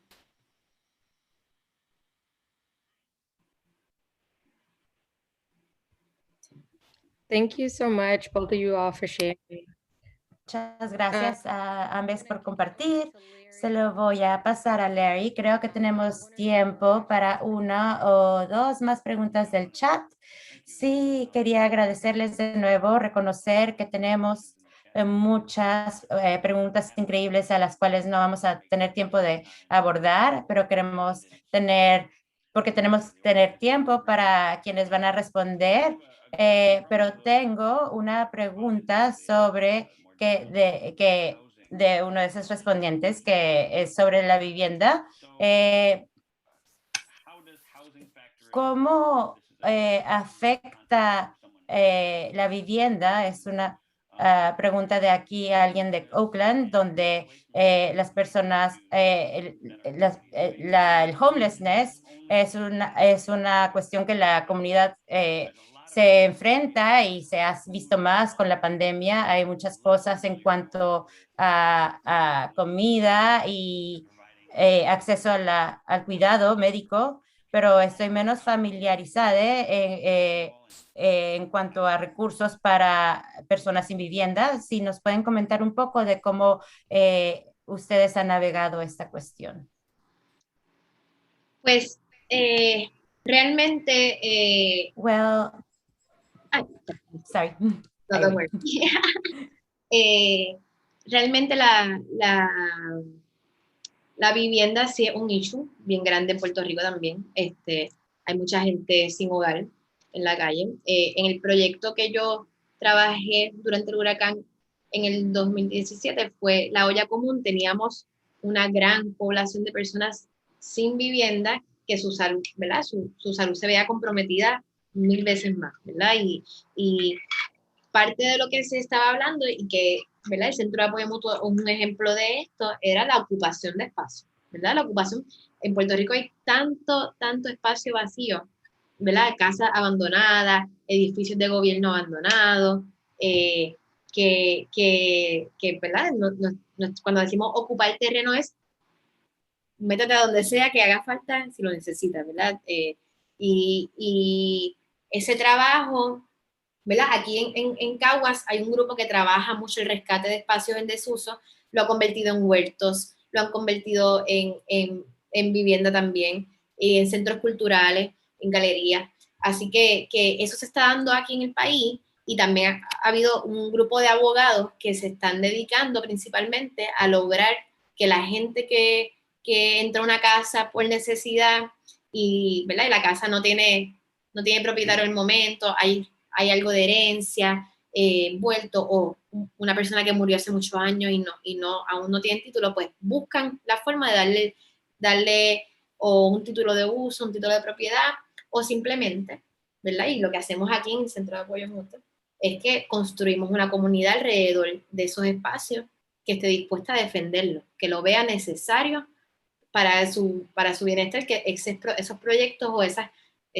viviendas existan para la gente. Así que te diría que hay esfuerzos legales, por un lado, para tratar de que la gente pueda permanecer en esas casas, pero que sin la fuerza política que puede dar una comunidad que defiende que una persona viva en esa casa porque lo necesita, pues no podemos, no tenemos una cosa o la otra. Así que en comedores particularmente trabajamos, ¿verdad?, la ocupación de espacios, pero no hemos adentrado necesariamente con la cuestión de la vivienda, aunque sabemos que es algo bien importante ahora mismo y pues comunicamos, somos una red, sabemos que otra gente lo hace, pues llamamos a los que lo están trabajando.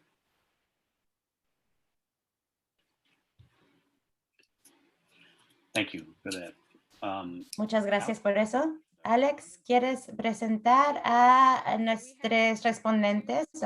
Sí, tenemos a 2 personas que van a responder. Tenemos a Stephanie y María del Rosario, quienes son parte de Spadework, que no es nuestra taller de programa de capacitación de organizadores. Sí, Stephanie, ¿podemos escuchar de ti primero? Hola. Hi. Hola. Hola. Mi nombre es Stephanie López Burgos y yo vivo aquí en Gainesville, Georgia, trabajando con Georgia Familias Unidas. Mi organización, pues, últimamente hemos estado trabajando con trabajadores en las polleras, pues dándole recursos, ya que en una de estas plantas pues sufrió un incidente en donde 6 personas pues perdieron su vida en una tragedia pues que se pudo haber evitado porque ya la compañía tenía conocimiento de lo que estaba sucediendo. Entonces hemos estado dándole recursos a más de 80 empleados, dándole información de los derechos de trabajo, asistencia financiera, hemos dando suministros de comida, ayudándolos para que aprendan y tengan información de inmigración. Así que son varias de las cosas que nosotros hemos estado haciendo. Bueno, entonces, a mí, pues, al escuchar hablar a Maricel y a Paola, pues se me vino mucho a la mente de las diferencias en lo que ellos están haciendo en Puerto Rico a lo que nosotros estamos haciendo también acá en Georgia. Y pues organizar desde la necesidad, pues básicamente eso es lo que hemos estado haciendo. Estamos, rápido que pasó lo del incidente, pensamos en qué es exactamente lo que estos trabajadores iban a necesitar inmediatamente. Y rápido, desde ese mismo día, tomamos acción. Y una de las primeras cosas que hicimos fue empezar a colectar dinero, porque sabíamos que estos trabajadores iban a necesitar ayuda financiera. Y también, pues, ponerlos a ellos primero. La gente los trabajadores en sí, ellos son la cosa más importante para nosotros, protegerlos. Muchos de ellos son indocumentados, entonces las protecciones nosotros tratamos de protegerlos lo más que se pueda y por eso es que buscamos estas ayudas legales para que ellos pues sepan de sus derechos. Entonces, y pues lo que estamos haciendo pues está cambiando cómo los trabajadores ven que hay ayudas. Es bien difícil ver una comunidad como la de Gainesville, que es mayormente de una comunidad indocumentada muy grande, y ver cómo ellos se sienten que no tienen voz, que no los escuchan, que no los ven. Entonces, lo que sí me da gusto es ver cómo el trabajo que nosotros hemos estado haciendo está cambiando de la manera que ellos se sienten en nuestra misma comunidad, de que ellos sí, hay gente que están velando por ellos. Así que son una de las cosas pues que pues, se me vino a la mente a lo que escuchaba a las muchachas pues hablar. Y bueno, pues tengo una pregunta. dado que la educación se produce naturalmente por medio de las relaciones y conversaciones, ¿cómo piensan que podemos incluir a nuestra comunidad que no comparte nuestro idioma de español, como por ejemplo las personas que se navegan mejor con los dialectos indígenas? ¿Cómo podemos nosotros pues traerlos y enseñarles sobre cómo puede ser parte del cambio y del movimiento que estamos tratando de crear positivamente aquí en la comunidad?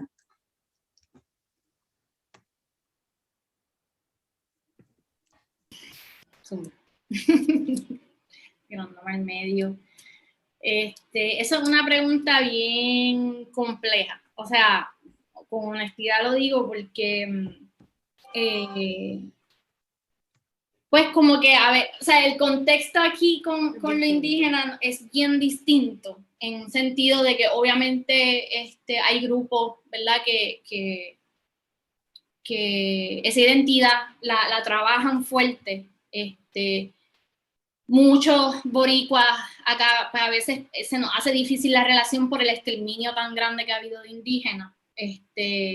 Aunque claro está, somos, ¿verdad?, parte de esa historia y es importante que lo reconozcamos, pero es difícil porque, ¿verdad?, cómo entender desde ahí, o sea, yo siempre recuerdo, yo fui a un curso en Brasil del MST, y se habla mucho de este tema, porque en Brasil, ¿verdad?, hay muchísimas poblaciones indígenas, y el MST se lo cuestiona también de cómo el MST, ¿verdad?, el Movimiento Sin Tierra, logra llegar a ellos, ¿verdad?, porque ellos tienen dificultades, como quiera, siendo, ¿verdad?, una superorganización con campesina, ¿verdad?, campesina, esa identidad de campesina fuerte y que están bien organizados.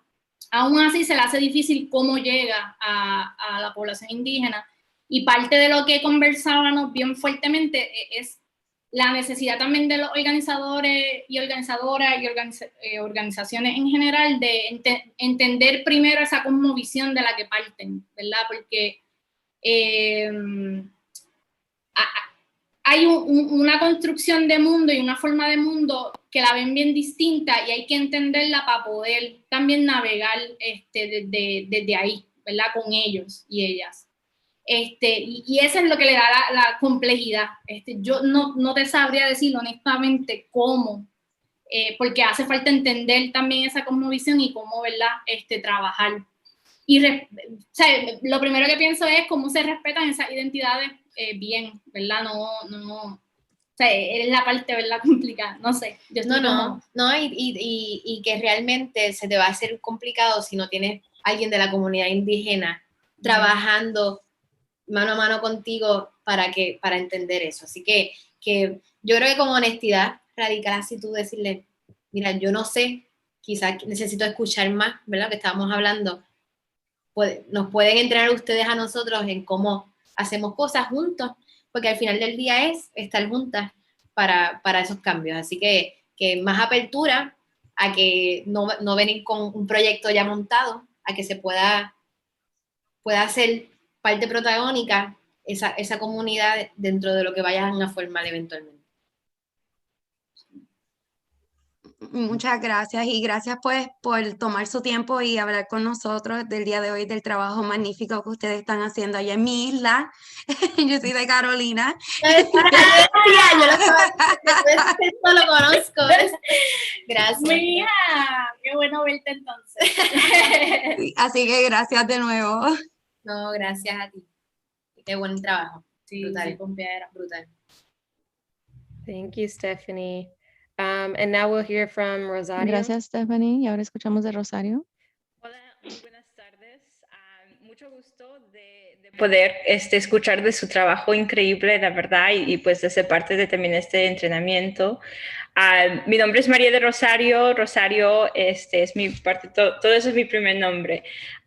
Y yo soy una de las fundadoras de Georgia Familias Unidas. Y Stephanie ha hablado un poco acerca de la crisis que hemos estado contestando con lo que pasó desafortunadamente el 28 de enero.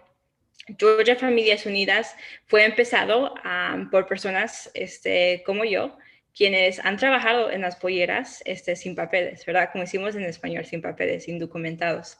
Entonces, como alguien de Gainesville, que todavía mi familia y personas muy cercanas a mí, quienes quiero mucho y son parte de mi sistema, mi ecosystem, para nosotros poder hacer este trabajo ha sido increíble, y también para nosotros poder manejar en una forma que es ayuda colectiva, ayuda mutua, ha sido súper importante. Entonces, la verdad de este discurso que practicamos hoy, a mí me encantó, y aún la pregunta que acabas de contestar, me encanta y admiro mucho ver que la prioridad de las necesidades básicas de nuestras comunidades en estos tipos de momentos es como una guía para el trabajo que ustedes están haciendo, porque es difícil a veces dejar a la gente entender que a veces son parte de sistemas políticas para hacer cambios, que no nomás tenemos que hacer cambios a largo plazo, pero pues en estos momentos cuando las personas literalmente no tienen para comer o no tienen a dónde vivir, ¿qué ha pasado, verdad? Durante COVID, nuestra población en Gainesville ha sido una de las poblaciones más altas que ha tenido COVID, y perdimos a muchas gentes de nuestra comunidad. Entonces, para mí, sé que he disfrutado mucho de este discurso y ver cómo ustedes han hecho procesos que estaban manejando en una capacidad que a lo mejor no esperaban al principio, y pues igual a nosotros nos pasó, ¿verdad? Estamos haciendo ya ayuda colectiva. El año pasado, desde julio, oficialmente formamos el grupo, lo registramos, ya habíamos hecho ayudas así antes, pero oficialmente nos establecimos como un grupo en julio del año pasado, y eso fue la fundación por lo cual pudimos contestar a la crisis que pasó el 28. Entonces, bueno, es la verdad todo. Yo nada más quería decir que la verdad he aprendido tanto de esto, porque ese tipo de trabajo que nosotros estamos haciendo todos los días como una organización, y les agradezco muchísimo que han compartido todo esto con nosotros.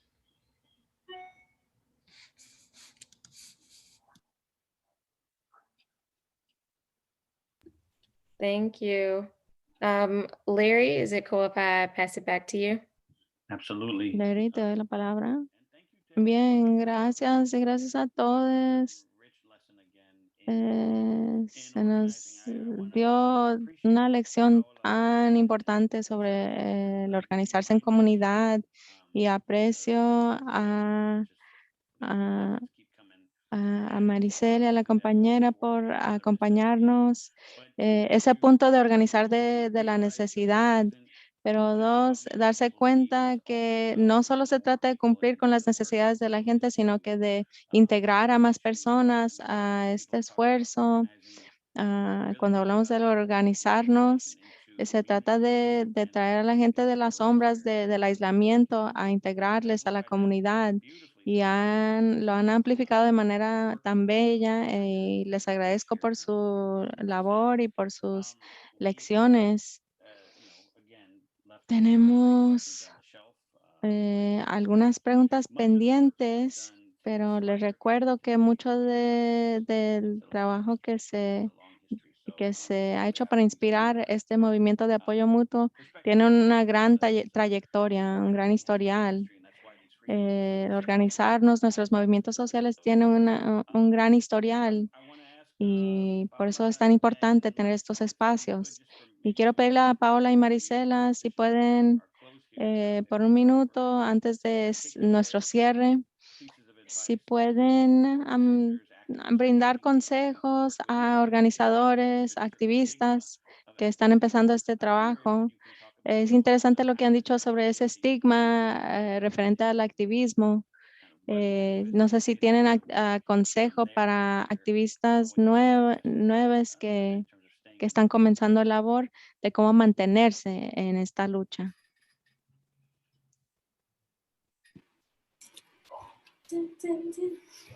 Excelente pregunta.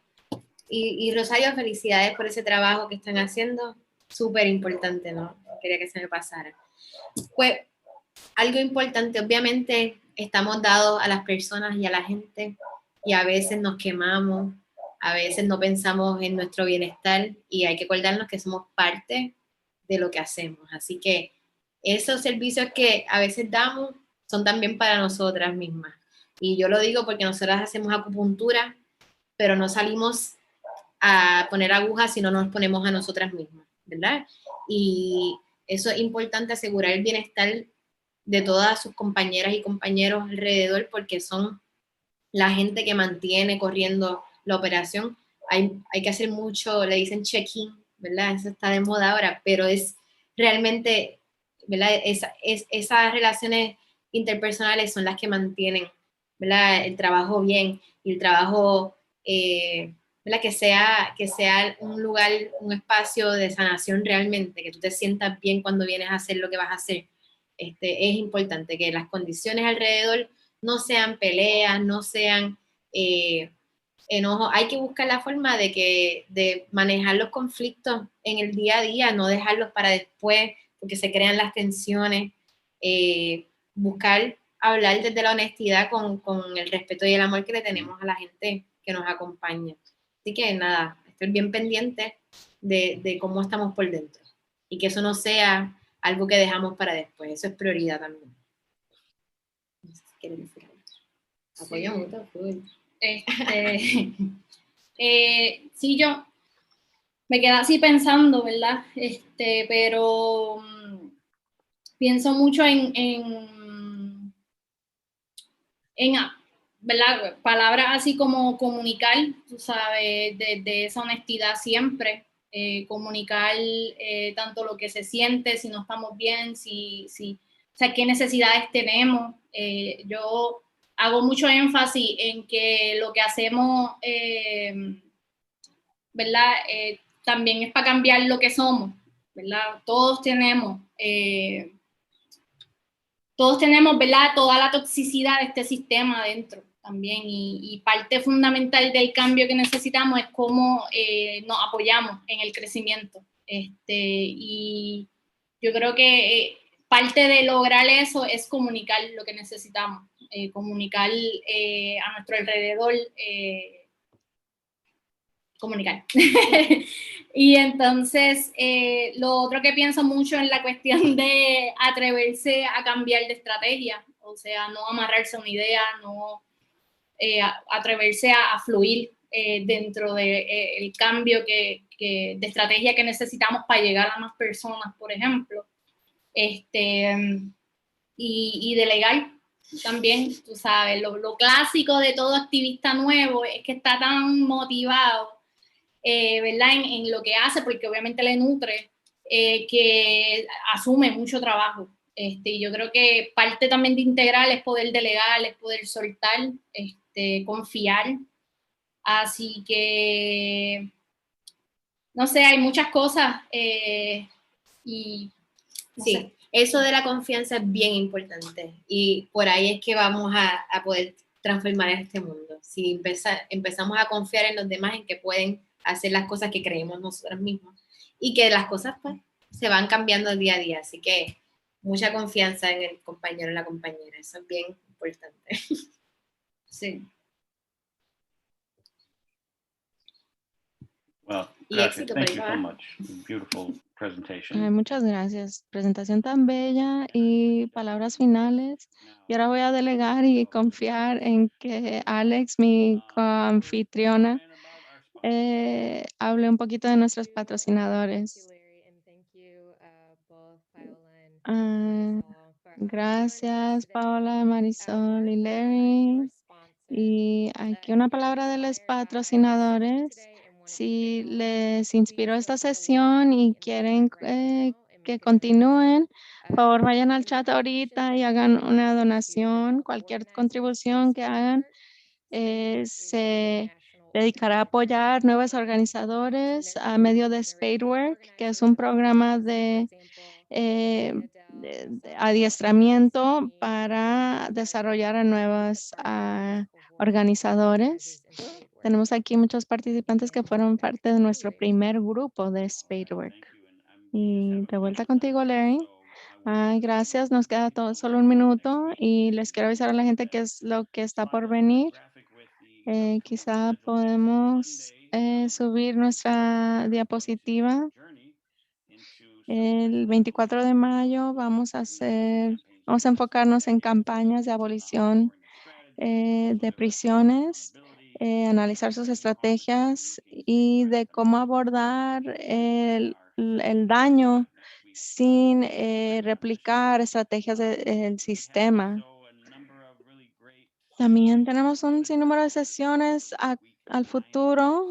Si se dan cuenta que tenemos una sesión abierta para la semana 9 y les recordamos que vean aquí la descripción que pide que envíen recomendaciones para un tema de organización. Es una invitación a que nos ayuden a crear una sesión de enfoque y si quieren hacer sugerencias de qué tema quieren que cubramos y nosotros haremos lo mejor para tener unos presentadores como los de hoy. Quiero agradecer a Maricel, Paola y Alex y a nuestro gran equipo de interpretación, Ale y Naira, y a todo nuestro equipo de aquí. El próximo lunes es nuestra sesión número 5 y hasta entonces manténganse en buena salud. Cuídense. Gracias.